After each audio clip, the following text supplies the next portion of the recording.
Pension मित्रांनो येणारे वर्ष हे निवडणुकीचे वर्ष असून आपल्याला जुनी पेन्शन मिळवण्यासाठी प्रचंड असा संघर्ष करावा लागणार आहे। त्यासाठी महाराष्ट्र राज्य जुनी पेन्शन संघटनेच्या वतीने 19 फेब्रुवारी राजे छत्रपती शिवाजी महाराजांच्या जयंतीनिमित्त नागपूर येथून पेन्शन संकल्प यात्रा पदयात्रा निघणार आहे।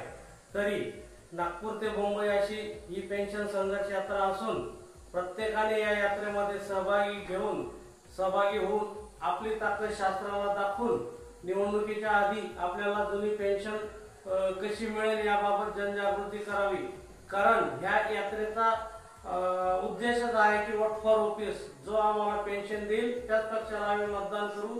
ही चळवळ मोठ्या तीव्र स्वरूपात राबवायची आहे। तरी सर्वांनी पेन्शन पदयात्रेत सहभागी व्हावे ही नम्र विनंती। एकच मिशन जुनी पेन्शन।